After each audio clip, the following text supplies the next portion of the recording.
Hello बच्चों, क्या हाल चाल है।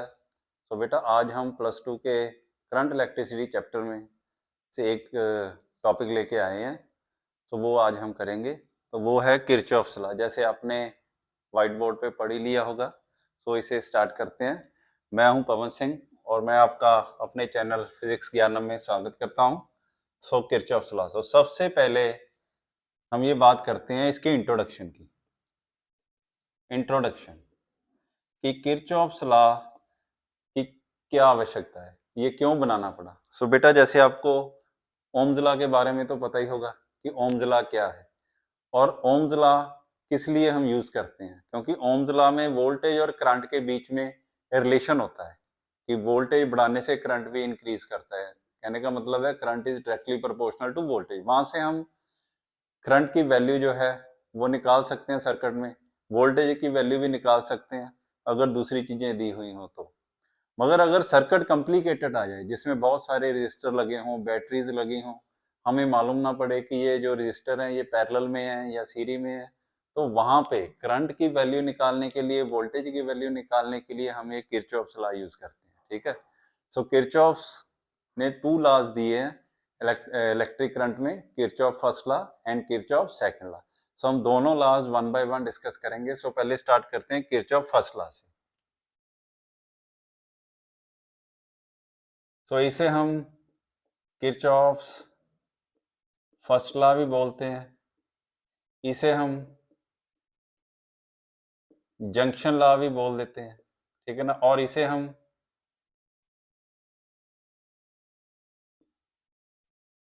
किरचॉफ्स करंट लॉ भी बोल देते हैं। ठीक है। इसे हम इन शॉर्ट में केसीएल लिख देते हैं। ठीक है ना। किरचॉफ फर्स्ट लॉ को क्या बोलते हैं, किरचॉफ्स करंट लॉ भी बोल देते हैं, किरचॉफ्स फर्स्ट लॉ भी बोल देते हैं और जंक्शन लॉ भी बोल देते हैं। तो ये लॉ क्या, इसकी स्टेटमेंट क्या है वो बात कर लेते हैं। According to this law, algebraic sum of currents meeting at a junction is always equal to zero. ये इसकी स्टेटमेंट है कि algebraic sum of currents meeting at a junction is always equal to zero. इसका क्या मतलब है, junction क्या होता है, जंक्शन होता है जहां पे बहुत सारे कंडक्टर्स जो है वो आके मीट कर रहे हो। ठीक है ना, मीट कर रहे हो जहां पे एक दूसरे के साथ जुड़ रहे हो। ये जंक्शन है जहाँ पे बहुत सारे कंडक्टर वायर्स जो हैं वो आके जुड़ रहे हैं। ठीक है ना। तो इनमें करंट फ्लो करेगा, कुछ करंट जो है वो बाहर को जाएंगे, कुछ करंट जो है वो एंटर करेंगे। ठीक है ना, ऐसे करके। अकॉर्डिंग टू दिस लॉ कि इन सब का अल्जेब्राइक सम, अल्जेब्राइक सम का मतलब होता है कि इसमें हम प्लस का साइन भी लेंगे और माइनस का साइन भी लेंगे। तो इसे हम कैसे लिख सकते हैं, इसे हम लिख सकते हैं अकॉर्डिंग टू दिस लॉ कि I1 plus I2 plus I3 plus I4 plus I5 is equal to 0। अब इसमें देखो कि कुछ करंट जो है वो हमने प्लस के लेने हैं, कुछ करंट माइनस के लेने हैं। वो साइन जो है वो इंपॉर्टेंट है। कौन से करंट हमने प्लस के लेने हैं, कौन से माइनस के लेने हैं, ये देखने की बात है। जो करंट जंक्शन से बाहर को जा रहे हैं, बाहर को निकल रहे हैं, उन्हें तो हम माइनस का ले लेते हैं, और जो एंटर कर रहे हैं जंक्शन की तरफ उन्हें हम प्लस का लेते हैं। जैसे यहाँ पे देखो I1 करंट है जो वो बाहर को जा रहा है। ठीक है ना। तो इसे हम क्या लेंगे, माइनस का लेंगे, माइनस I1। I2 भी बाहर को जा रहा है, इसे भी हम क्या लेंगे, माइनस का लेंगे। I3 ये अंदर आ रहा है, इसे हम प्लस का ले लेंगे। I4 भी अंदर आ रहा है, इसे भी प्लस का लेंगे। और I5 बाहर को जा रहा है तो इसे क्या लेंगे, माइनस का लेंगे। ठीक है। तो ये हमारा क्या बन जाएगा, -I1 -I2 +I3 +I4 -I5 is equal to 0, ये बन जाता है। और इसे जो माइनस की टर्म्स है उसे दूसरी तरफ ले जाओ तो हमारा क्या बन जाएगा, I3 +I4 is equal to I1 +I2 +I5। अब यहाँ पे देखो कि I3 और I4 करंट कौन से हैं, I3 और I4 जो एंटर कर रहे हैं, और I1 I2 I5 कौन से हैं, जो जंक्शन को लीव कर रहे हैं, छोड़ रहे हैं, ठीक है ना।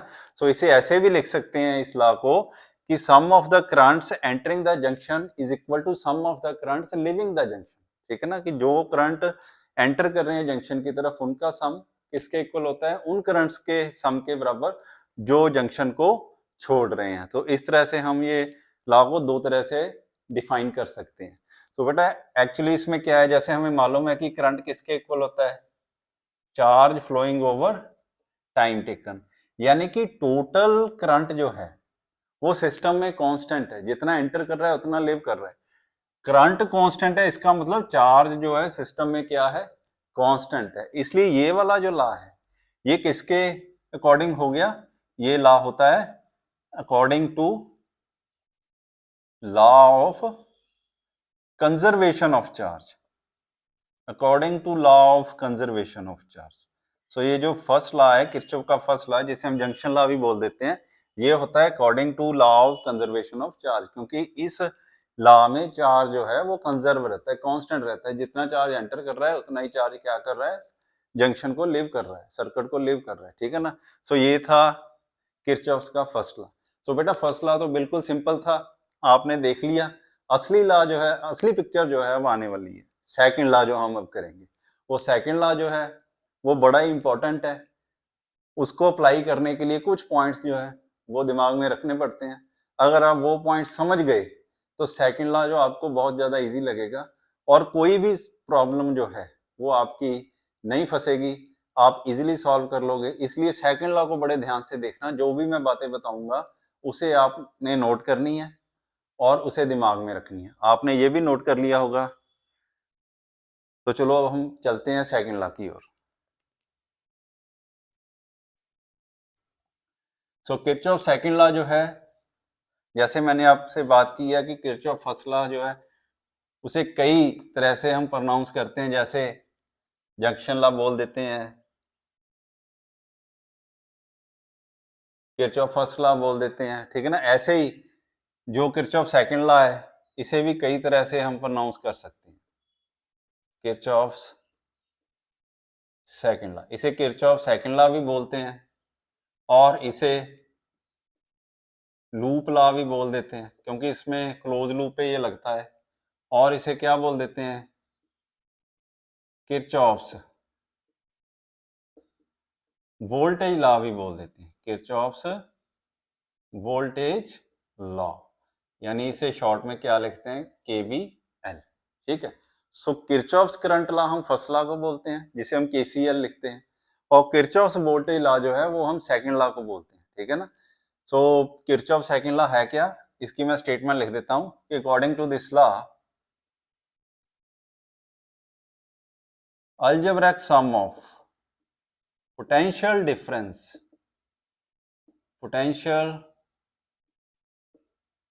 differences in a closed loop,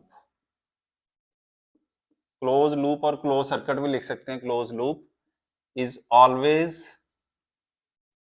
equal to 0, ठीक है ना।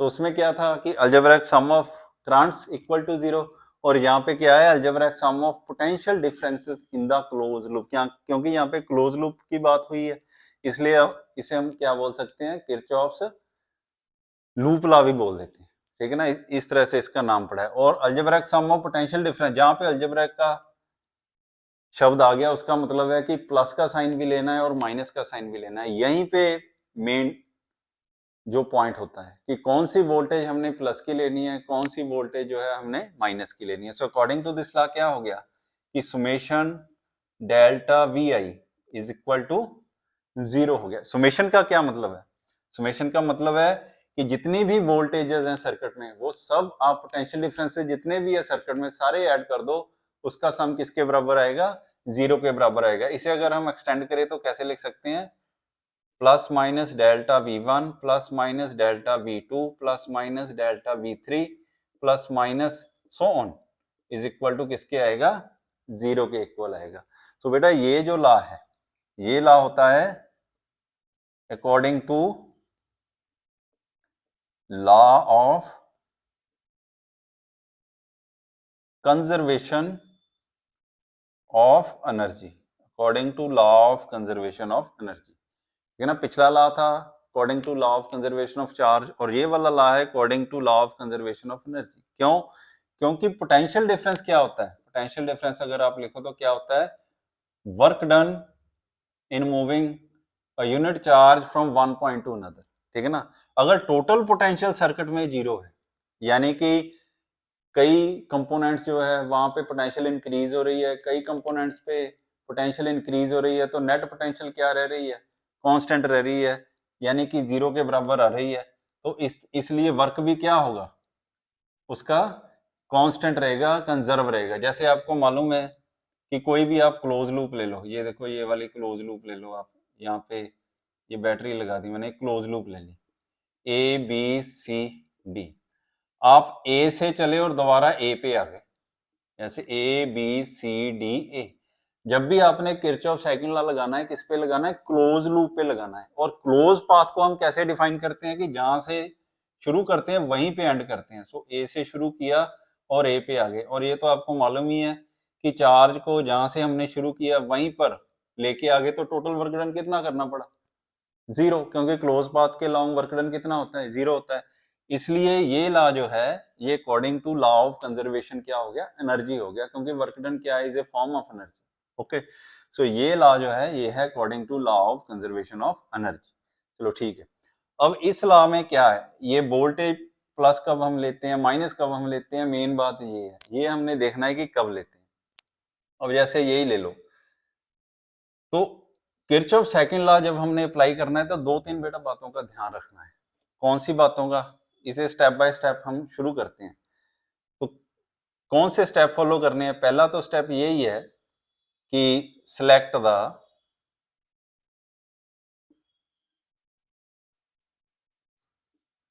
Closed path. जैसे मान लो कि कोई सर्किट हमें दिया है, उसमें बहुत सी क्लोज लूप हो सकती हैं, क्लोज पाथ हो सकते हैं। तो हमने कौन से क्लोज पाथ पे पहले किरचॉफ लॉ लगाना है वो सिलेक्ट करना है। उसके बाद क्या करना है? Current distribution. करंट डिस्ट्रीब्यूशन यानी करंट की डिस्ट्रीब्यूशन करनी है हमने। ठीक है ना, जैसे एक सर्किट में बहुत सारी बैटरीज भी हो सकती हैं, एक बैटरी भी हो सकती है। जैसे मान लो ये ही है, ये एक बैटरी है, तो हमने पहले करंट की डिस्ट्रीब्यूशन इसमें शो करनी है। करंट किधर से किधर को जाता है? हमें मालूम है कि करंट किधर से किधर जाता है? पॉजिटिव टर्मिनल से नेगेटिव की ओर जाता है, यानी हाई से लो पोटेंशियल की ओर जाता है, ऐसे जाता है करंट। मगर अगर मान लो कि सर्किट में दो बैटरीज हैं, यहाँ पे भी एक बैटरी लगी, ये मान लो 10 वोल्ट की है, ये मान लो 4 वोल्ट की है, तो आपने करंट किधर से निकालना है?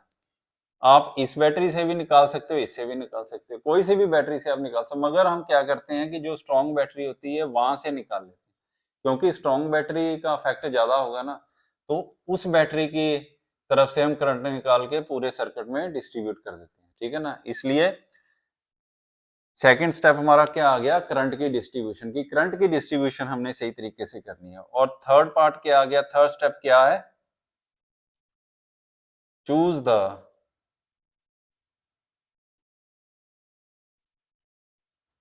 Order of closed path. Choose the order of closed path. Order of close path का क्या मतलब है? जैसे मान लो करंट यहां से इधर को जा रहा है, ये जा रहा है, ठीक है, और आपने अब किरचॉफ सेकंड लॉ इस पे लगाना है। आप क्लॉकवाइज ऑर्डर को भी कंसीडर कर सकते हो, एंटी क्लॉकवाइज ऑर्डर को भी कंसीडर कर सकते हो, ये आप पे है कौन सा ऑर्डर आपने कंसीडर करना है क्लोज पाथ का। ठीक है ना, कोई सा भी आप ऑर्डर कंसीडर कर सकते हो, ये इस चीज के लिए आप फ्री हो, उसमें कोई भी चीज देखने की जरूरत नहीं है। आप क्लॉकवाइज भी कंसीडर कर सकते हो, एंटी क्लॉकवाइज भी कंसीडर कर सकते हो, मगर हम ज्यादातर ये कर लेते हैं कि जिधर को ज्यादा करंट फ्लो कर रहे हो, जैसे इस सर्किट में तो एक ही करंट है, आगे हम करेंगे बात वहां पे कई करंट्स होंगे सर्किट में, तो जिस तरफ को ज्यादा करंट्स फ्लो कर रहे हो हम वो वाला ऑर्डर कंसीडर कर सकते हैं। अगर आप उसे रिवर्स भी कंसीडर कर लोगे तब भी आपका रिजल्ट सही आएगा, कोई मुश्किल नहीं आएगी, मगर ऐसा करने से हमारी कैलकुलेशन थोड़ी इजी हो जाती है, बस यही बात है और कुछ नहीं है। ठीक है ना, तो बेटा ये इतना आपको समझ आ गया होगा। ये जो मैंने लिखा है इसे अपनी नोटबुक पे उतार लो, फिर आगे हम करते हैं।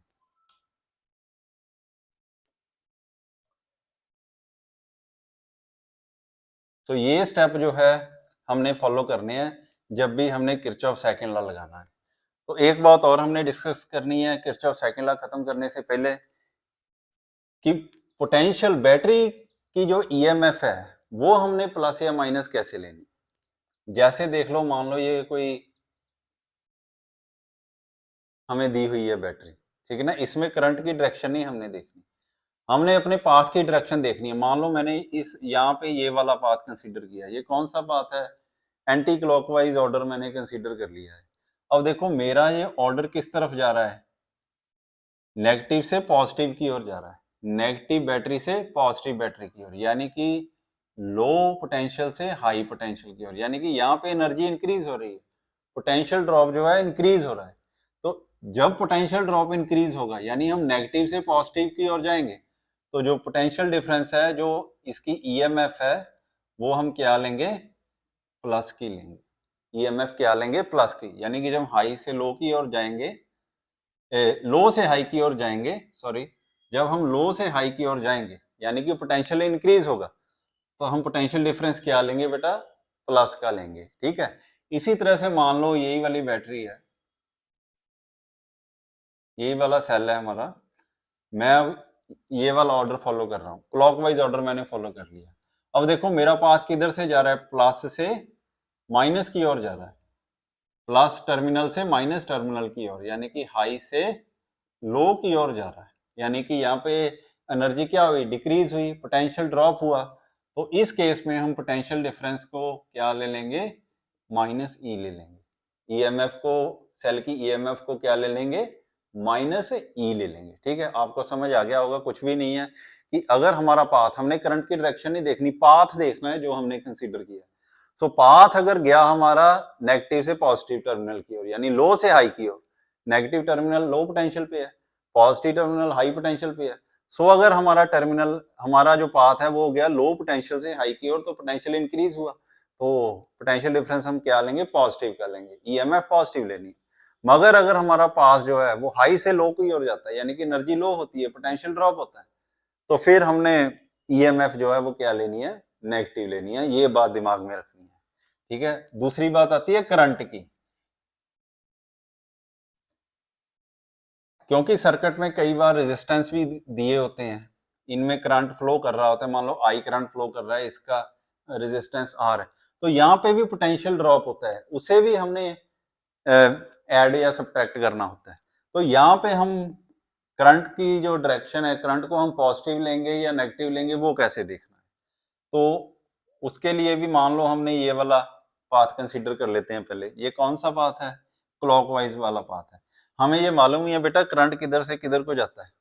ये देखो, जैसे मैंने ये बैटरी बना ली, ये एक सिंपल सा सर्किट बनाया, तो यहाँ पे अगर आपने करंट चलाना हो सर्किट में, कैसे चलता है, किधर से किधर को जाता है, पॉजिटिव से नेगेटिव की तरफ जाता है करंट हमेशा।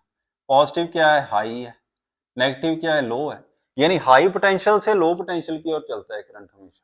यहाँ पे भी करंट फिर इस तरफ को जा रहा है, यानी किधर से किधर को जा रहा है, हाई से लो की ओर जा रहा है, और हमारा पाथ भी किधर को जा रहा है, हाई से लो की ओर। हमने पाथ देखना है, पाथ किधर जा रहा है, करंट की डायरेक्शन तो चलो देखनी है, यहाँ पे पाथ मेन है, पाथ जा रहा है हाई से लो, क्योंकि करंट की डायरेक्शन तो ये पता करने के लिए होगी कि हाई टर्मिनल किधर है और लो टर्मिनल किधर है, बाकी यहां से डिसाइड होगा इस पाथ से। पाथ देखो किधर को जा रहा है, हाई से लो की ओर, यानी कि हाई पोटेंशियल से लो पोटेंशियल, यानी कि एनर्जी डिक्रीज हो रही है जब हम इधर को जा रहे हैं। तो यहाँ पे फिर जो पोटेंशियल डिफरेंस हमने लेना है वो माइनस आई आर लेंगे, क्योंकि हमारा जो पाथ की मूवमेंट है किधर से है, हाई से लो की ओर, एनर्जी डिक्रीज हो रही है। और मान लो कि अगर मेरा पाथ ऐसे करके, मैं इसे मान लू पाथ मेरा ये वाला है, एंटी क्लॉकवाइज है, अब करंट तो चलता है हाई से लो की ओर, ये तो आपको मालूम है करंट चलता है हाई से लो की ओर, ठीक है। अब हमारा पाथ कैसे जा रहा है, लो से हाई की ओर, पाथ को देखना है किधर चल रहा है, पाथ चल रहा है लो से हाई की ओर, यानी कि एनर्जी इंक्रीज हो रही है इस केस में। तो यहाँ पे हम फिर पोटेंशियल डिफरेंस जो है वो क्या लेंगे, प्लस लेंगे, पोटेंशियल डिफरेंस क्या लेंगे, प्लस का ले लेंगे, प्लस आई आर लेंगे, ठीक है। तो यही कुछ रूल्स हैं जो आपको दिमाग में रखने हैं किरचॉफ का सेकंड लॉ लगाने के वक्त, ठीक है। तो ये सिंपल है कि अगर वोल्टेज के केस में हम लो वोल्टेज से हाई वोल्टेज की तरफ जाते हैं, जैसे यहाँ हम गए हैं लो से हाई की तरफ जाते हैं, ये गए हम लो से हाई की तरफ, तो वोल्टेज इंक्रीज हुई, यानी कि एनर्जी इंक्रीज हुई, तो ईएमएफ क्या लेंगे? पॉजिटिव। अगर हम हाई से लो की तरफ जाते हैं, यानी पॉजिटिव से नेगेटिव टर्मिनल की तरफ, करंट की डायरेक्शन नहीं देखनी, पाथ देखना है, पाथ। तो अगर हम हाई से लो हो जाते हैं, पोटेंशियल डिक्रीज हो रही है, तो ईएमएफ क्या ले लेंगे? माइनस की ले लेंगे। इसी तरह से रेजिस्टेंस में करंट फ्लो कर रहा है, वहां पे पोटेंशियल ड्रॉप पॉजिटिव लेंगे या नेगेटिव, वो देखने के लिए हम वो भी सेम रूल फॉलो करते हैं। पाथ की डायरेक्शन देखो क्या है, करंट की डायरेक्शन से ये पता लगेगा कि हाई पोटेंशियल वाला साइड कौन सी है, लो पोटेंशियल वाली साइड कौन सी है, बस ये पता लगेगा। ये हमें पता लग गया तो हम फिर पाथ की डायरेक्शन देंगे, देखेंगे कि पाथ किधर को जा रहा है। जैसे हाई से लो की तरफ गया, पोटेंशियल जो है वो डिक्रीज हुई, तो ये हम नेगेटिव का लेंगे, ये नेगेटिव ले लिया। और अगर उल्टा गया, यानी लो से हाई गया, तो पोटेंशियल ड्रॉप हम क्या लेंगे? प्लस का ले लेंगे। तो इस तरह से हम किरचॉफ सेकंड लॉ जो है वो अप्लाई कर सकते हैं। बेटा अब हम एग्जांपल लेके इसे अप्लाई करके देखते हैं कि ये कैसे अप्लाई किया जाता है। ये आपने नोटबुक में लिख लिया होगा, ये 2-4 रूल हैं जो मैंने यहाँ पे लिखाए हैं, ये आपने दिमाग में रखने हैं, तो फिर कभी भी आप किरचॉफ सेकंड लॉ वाले क्वेश्चन में नहीं फंसोगे, इजीली आप उसे कर सको। तो पहले एग्जांपल सिंपल सी देखते हैं।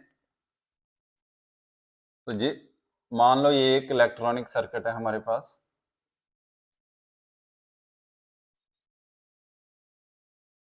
ये मान लेते हैं 4 ओम है, ये मान लेते हैं 2 ओम है, ये बैटरी 10 वोल्ट की है और ये बैटरी 4 वोल्ट की है। ठीक है, सर्किट में करंट फाइंड आउट करो कितना होगा, ये क्वेश्चन आ गया आपको। आपने क्या करना है, जैसे 2 बैटरी लगी हैं, हम क्या, मैंने क्या बताया था कि जो स्ट्रॉन्ग बैटरी होती है वो हम कंसीडर कर लेते हैं, उधर से हम करंट की डिस्ट्रीब्यूशन करते हैं। सो स्टेप बाय स्टेप चलेंगे, क्योंकि यहाँ पे एक ही लूप है इसलिए सिलेक्ट करने की जरूरत नहीं है, यही लूप चलेगी। ठीक है, तो दूसरा क्या था? करंट की डिस्ट्रीब्यूशन।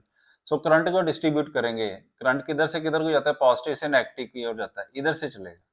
तो ये करंट आ गया, ठीक है ना, ऐसे चलेगा, ये चला गया।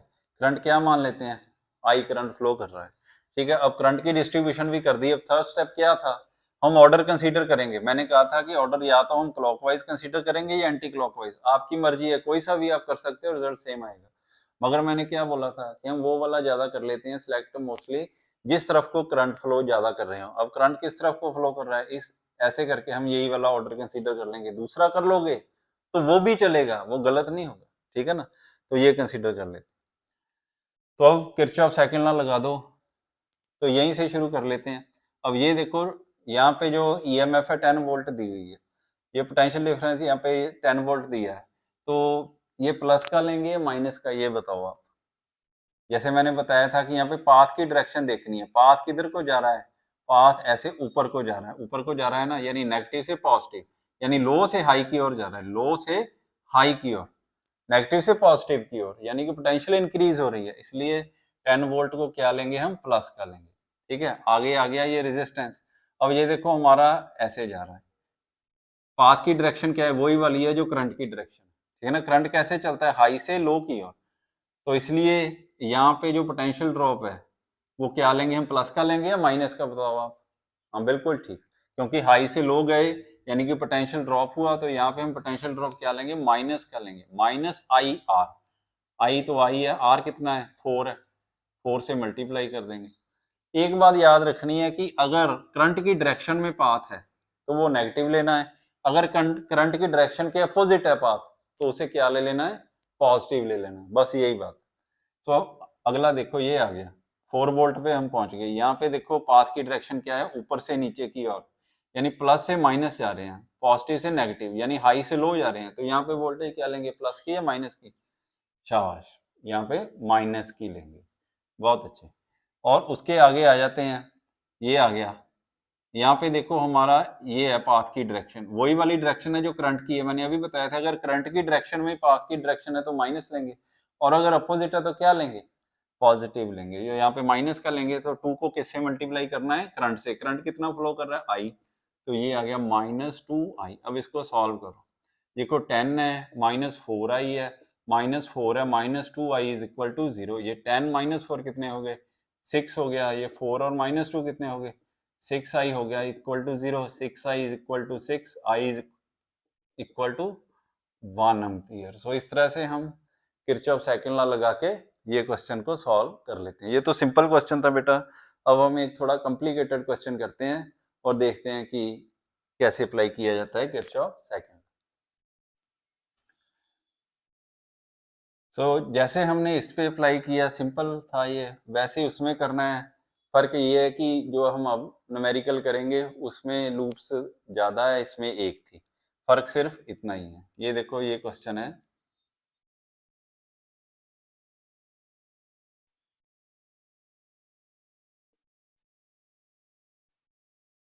ये आ गया।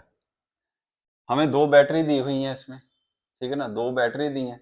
ये जो बैटरी है ये 12 वोल्ट की है, ये बैटरी है ये 6 वोल्ट की है, ये है 2 ओम का रजिस्टर है, ये 4 ओम का रजिस्टर है और ये 1 ओम का रजिस्टर, ठीक है।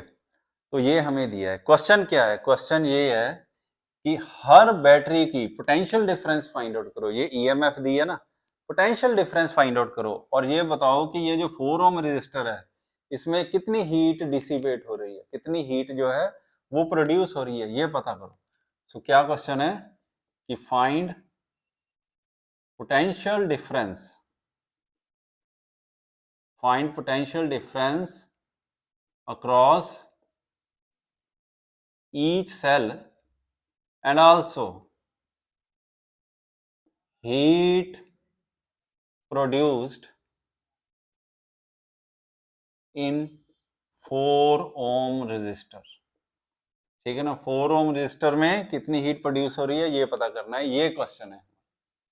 तो इसे कैसे सॉल्व करना है, सो वो हमने अब करना है। अब देखो यहाँ पे इसका नेमिंग कर लेते हैं। मान लो ये ए है, ये बी है, ये सी है, ये डी है, ये ई पॉइंट लिख लेते हैं, ये एफ पॉइंट लिख लेते हैं। अब यहाँ देखो सर्किट में 2 बैटरीज हैं, एक ऊपर है एक नीचे है। आप इधर से भी कर सकते हो, जैसे इधर से करंट किया, इधर से भी निकाल लिया, यहाँ आ गए, यहाँ पे आके दोनों ऐड हो जाएंगे, इस तरफ को चले जाएंगे। ऐसे भी आप कर सकते हो, जैसे भी आपका दिल करता है। और जैसे मैंने बताया था वैसे भी कर सकते हो। कैसे कि आप एक बैटरी से करंट निकाल लो और डिस्ट्रीब्यूट कर दो उसे पूरे सर्किट में। आप वैसे भी कर सकते हो, दोनों बैटरी से भी निकाल सकते हो, एक बैटरी से भी निकाल सकते हो, ये आपकी मर्जी। तो मैंने स्ट्रॉन्ग बैटरी सिलेक्ट कर ली, उसी से करंट निकाल लेता हूँ। मान लेता हूँ यहाँ से करंट कितना आया, आई करंट आया, आई करंट यहाँ आ गया। इस तरफ गया करंट, कितना चला गया, मान लेते हैं इस तरफ I1 करंट चला गया। बाकी करंट इस तरफ आ गया, इस तरफ कितना आ गया, I माइनस I1 आ गया। सो ये गया I माइनस I1, इधर गया, इधर आ गया I माइनस I1, इधर से कितना आ गया I1 और फिर ऊपर कितना चला गया I।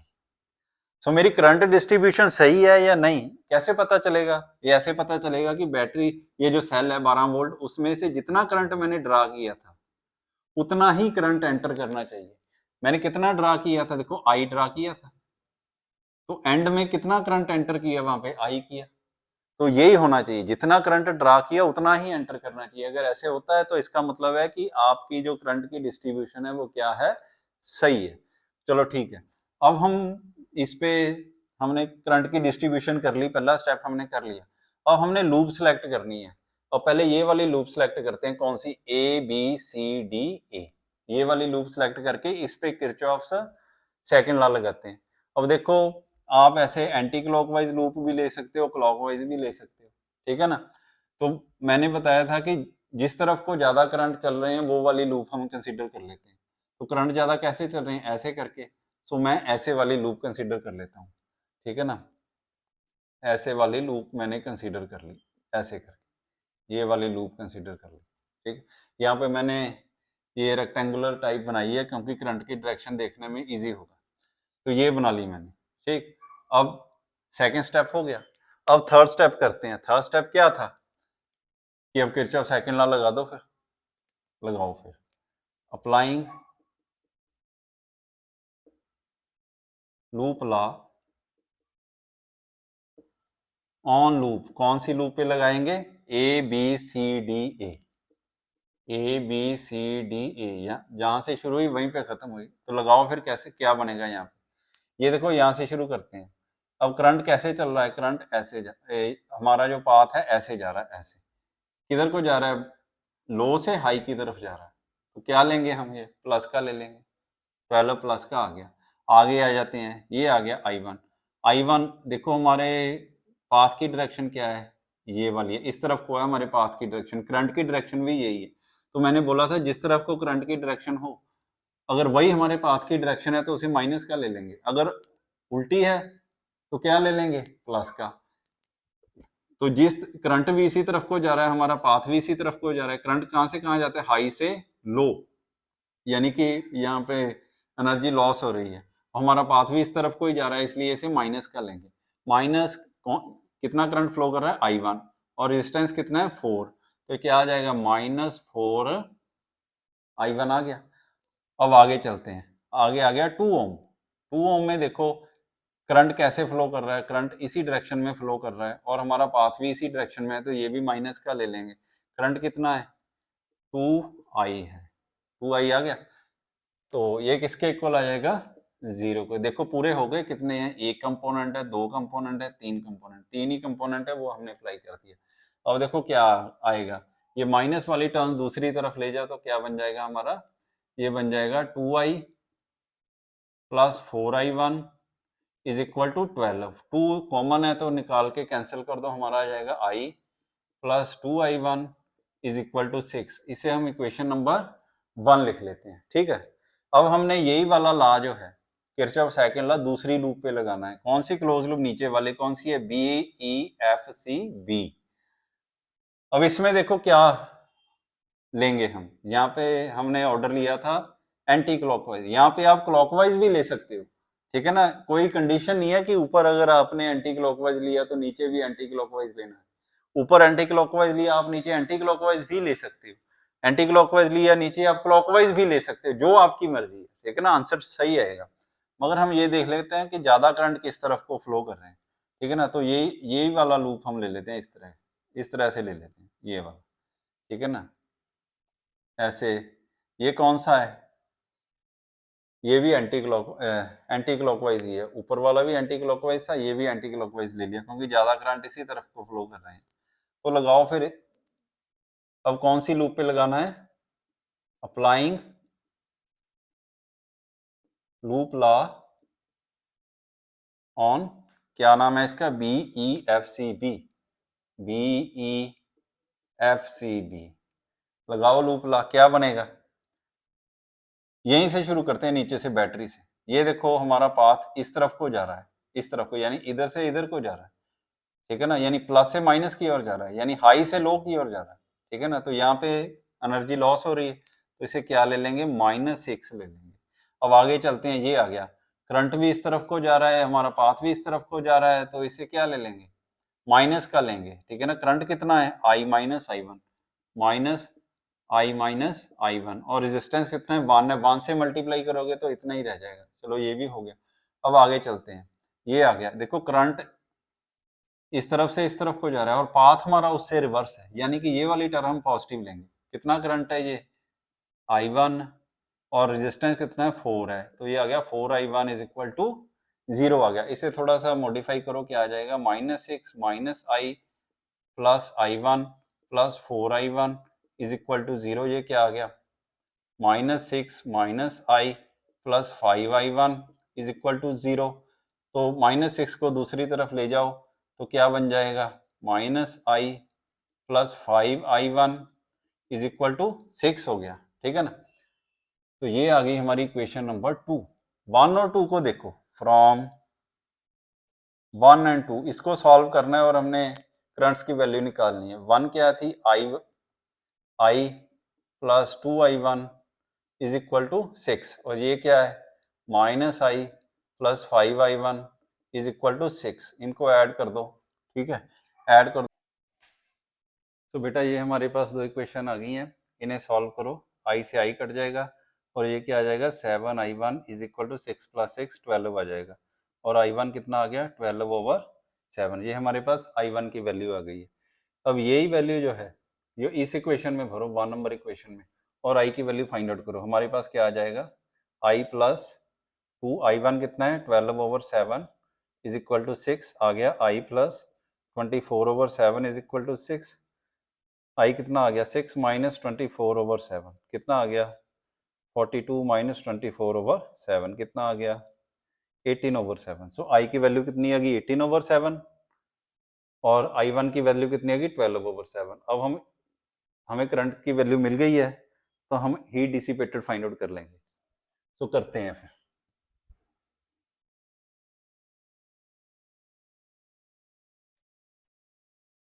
तो heat dissipated per second in 4 ohm is 4 ohm resistor is कितनी होगी हीट डिसिपेटेड पर सेकेंड कितनी होगी I square R T over T. T से टी कैंसिल हो जाएगा I square R. Heat dissipated per second हमने निकालनी है। सो आई की वैल्यू 4 ओम रेजिस्टर में से कितनी है I1 है, ये आ गया I1 स्क्वायर और उसका रेजिस्टेंस कितना है 4 है। I1 की वैल्यू हमने कितनी निकाली थी 12/7 इसका स्क्वायर हो गया इंटू 4 ये हो गया 144/49 इंटू 4 ये कितना हो गया 576/49 इतना जॉल पर सेकंड आ गया। इतनी एनर्जी जो है वो लूज होगी पर सेकंड। अब हमने पोटेंशियल ड्रॉप निकालना है, पोटेंशियल डिफरेंस निकालना है इन सेल्स के अक्रॉस। सो हमें मालूम ही है कि ये तीनों जो है ये सेल ये रेजिस्टेंस और ये तीनों ये पैरेलल में लगे हैं। सो जितना पोटेंशियल ड्रॉप एक के क्रॉस होगा बाकियों के क्रॉस भी उतना ही होगा। सो हम 4 ओम रेजिस्टर के क्रॉस पोटेंशियल ड्रॉप निकाल लेंगे इतना ही दोनों बैटरियों पे भी उतना ही होगा। सो पोटेंशियल ड्रॉप कितना होगा इस 4 ओम रेजिस्टर के cross. So potential difference across 4 ohm resistor is कितना होगा ये होगा I into R ohm's law. I कितना है I1 है आर कितना 4 है। I1 की वैल्यू कितनी थी 12/7 आर कितना है 4 है ये आ गया 48/7 वोल्ट आ गया। तो इतना ही पोटेंशियल डिफरेंस दोनों सेल्स के क्रॉस होगा। अगर आपने ऐसे नहीं निकालना तो एक और तरीका भी है। और तरीका क्या है हमें मालूम है कि पोटेंशियल डिफरेंस और ईएमएफ में क्या रिलेशन होता है वो होता है V is equal to E minus I R होता है। तो इस सेल की मान लो निकालनी है हमने पोटेंशियल डिफरेंस। सो ईएमएफ कितनी है 12 है इसमें से करंट कितना फ्लो कर रहा है आई की वैल्यू क्या थी हमने निकाली थी अभी 18/7। तो रेजिस्टेंस इसका कितना है 2 है ये कितना हो गया 12 माइनस 36/7 ये कितना हो गया 84 माइनस 36/7 ये भी कितना आ जाएगा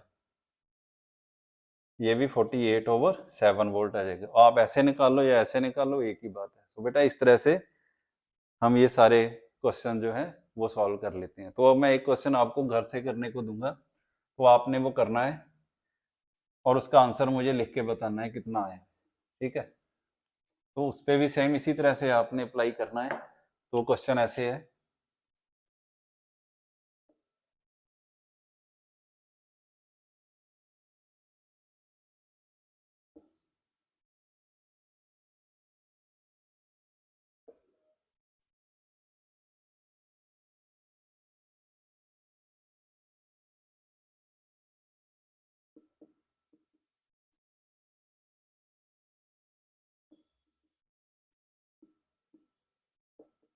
find the value of I1 I2 and I3। तो I1 I2 I3 की वैल्यू फाइंड करनी है आपने। इसमें भी किरचॉफ सेकंड लॉ भी लगना है फर्स्ट भी लगना है आपने देखना है क्या करना है वो करके मुझे आंसर इसका बताना है ठीक है। तो इस तरह से बेटा हमने आज किरचॉफ लॉ की है। अगर आप ध्यान से इस लेक्चर को देखोगे शुरू से लेके एंड तक तो आपको कभी भी किरचॉफ से रिलेटेड प्रॉब्लम में कभी भी मुश्किल नहीं आएगी डिफिकल्टी नहीं आएगी। मैंने पूरी डिटेल में किरचॉफ सेकंड लॉ और फर्स्ट लॉ आपको आज कराया है। तो इस लेक्चर को मिस ना करना कोई भी पॉइंट इसका मिस ना करना और इसे अपने फ्रेंड्स को भी शेयर करना ताकि वो भी इसका फ़ायदा जो है वो उठा सकें। और अगर आपको मेरी वीडियो